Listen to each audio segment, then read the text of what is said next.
নমস্কাৰ, মোৰ নাম জ্যোতিষ্ম বৰা। জ্যোতি পাঠশালাৰ অন্য এটি ভিডিঅ'লৈ আপোনালোক সকলোকে স্বাগতম জনাইছোঁ।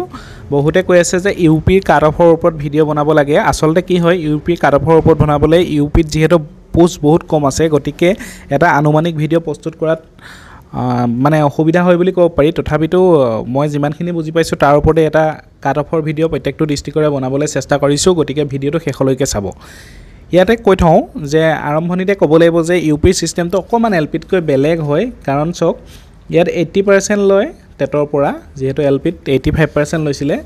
তাৰপিছত গ্ৰেজুৱেশ্যনৰ পৰা লয় 10%, যিহেতু এল পিত গ্ৰেজুৱেশ্যন নাছিলেই। আৰু কি হয়, ডি এল এড বা বি এডৰ পৰা ল'ব 5% আৰু হাই ছেকেণ্ডেৰীৰ পৰা ল'ব 5%। টোটেল মিলাই 100% হ'ব। যদি কিবা বেলেগ চাৰ্টিফিকেট আছে, কালচাৰ, স্পৰ্টছ, তেতিয়া এক্সট্ৰাকৈ যোগ হ'ব। ঠিক আছে, এই টোটেল 100% হয় আচলতে। এইখিনিয়ে আছিলে। এতিয়া চাওক, আৰম্ভণিতে কৈ ল'বলৈ আহিছোঁ কিমান কাট অফ যাব বা কিমান নাযাব। ডিষ্ট্ৰিক্ট ৱাইজ কোৱাৰ আগত এটা কথা মই কৈ ল'ব বিচাৰিম যে চাওক, এজন ল'ৰা বা ছোৱালী মই ধৰি ল'লোঁ, গ্ৰেজুৱেশ্যনত তেওঁৰ পাৰ্চেণ্টেজ আছে 75। ঠিক আছে, আজিকালি থাকেই, গতিকে কিছুমানৰ কমো থাকিব পাৰে, বেছিও থাকিব পাৰে। মই ধৰি লৈছোঁ 75% আছে গ্ৰেজুৱেশ্যনত। ডি এল এড বা বি এডতো মই সমান ধৰি দিছোঁ গোটেইকেইটাতে। ডি এল এড বা বি এডতো ধৰি দিছোঁ মই 75% আছে। আৰু তাৰপিছত কি হৈছে যে হাই ছেকেণ্ডেৰীটো তেওঁ 75 আছে। কিছুমানৰ কম থাকিব পাৰে, আজিকালি ডি এল এড বি এডতো তাতকৈ বেছি থাকে। তথাপিতো মই তিনিওটাতে 75% ধৰি দিছোঁ।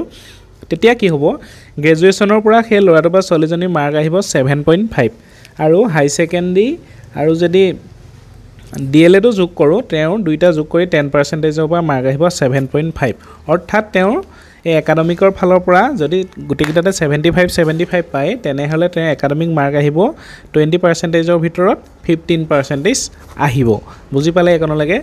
তাৰপিছত চাওক, এটা ল'ৰাৰ যদি টেটৰ মাৰ্কটো, এটা ল'ৰা বা ছোৱালীৰ 94, 95, 93 তেনেকুৱা হয়, তেতিয়া কি হ'ব যে তাৰ 80% যদি তাৰ উলিওৱা হয়, তেতিয়া তাৰ মাৰ্কটো হ'ব যে আপোনাৰ 50 পইণ্ট কিবা এটা হ'ব, তেনেকুৱা ধৰণৰ মাৰ্ক হ'ব। তেতিয়া 50 বুলি ধৰি লৈছোঁ। এতিয়া যদি যোগ কৰোঁ আমি 50 প্লাছ আপোনাৰ 15 কিমান হ'ব, 65।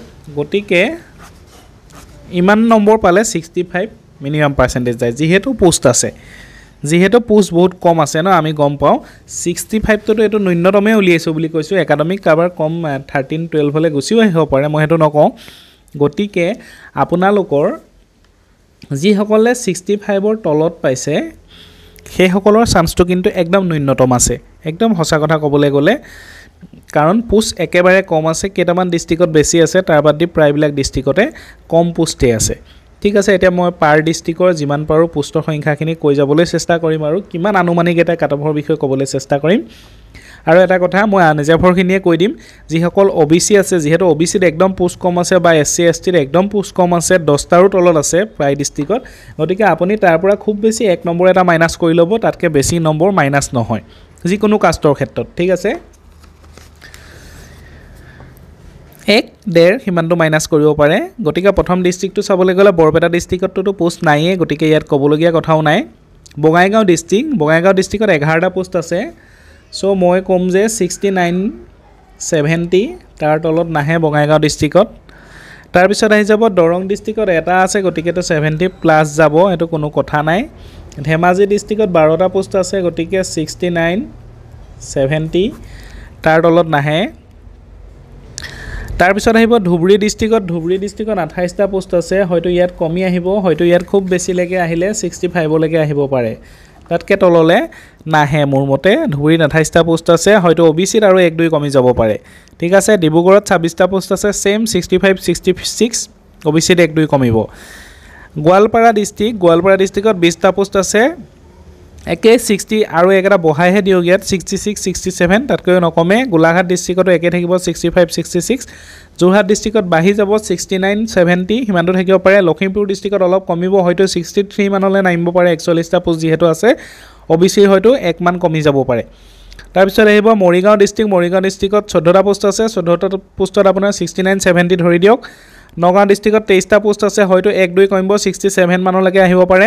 নলবাৰী ডিষ্ট্ৰিক্টত 5টা পোষ্ট আছে, গতিকে 70 প্লাছ ধৰক। শোণিতপুৰ ডিষ্ট্ৰিক্টত 28টা পোষ্ট আছে, 28টা পোষ্টত আপুনি 65 মান ধৰি দিয়ক তিনিচুকীয়া ডিষ্ট্ৰিক্টত 21টা পোষ্ট আছে চ' আপুনি 68 মান ধৰক মাজুলীত 15টা পোষ্ট আছে আপুনি 69 70 ধৰিব পাৰে সাউথ শালমাৰাত 11টা পোষ্ট আছে কম যাব বুলি কৈ থাকে কিছুমান তথাপিতো 67ৰ তলত মোৰ মতে নাযায় এইখিনিয়ে আছিলে গতিকে আৰু বিশেষ ক'বলগীয়া নাই হয়তো 1 2 আপ ডাউন কিবা এটা হ'ব পাৰে যিহেতু কম পোষ্ট আছে গতিকে এটা এনালাইসিস কৰিবলৈ অলপ অসুবিধাৰ সৃষ্টি হয় যিহেতু প্ৰচেছটো দীঘলীয়া ইয়াৰ পিছত আৰু এটা কথা ক'ব বিচাৰিম যিসকলে মানে মিনিমাম 100 প্লাস পাইছে 100 প্লাস সকলৰ মানে অলপ আশা এটা বেছি গতিকে তেওঁলোকে পাব বুলি মই ক'ব পাৰোঁ যোনখিনিয়ে 99 98ও পাইছে তেওঁলোকৰ একাডেমিকো ভাল তেওঁলোকেও নিৰাশ হ'ব নালাগে তেওঁলোকে পাই যাব কিন্তু 100 প্লাস সকলৰ মানে একদম কি বুলি ক'ব পাৰি গ্ৰীন জোনত আছে বুলি ক'ব পাৰি ঠিক আছে আজি ভিডিঅ'টো ইমানখিনি আছিলে ভিডিঅ'টো দীঘলীয়া হ'ল যদিও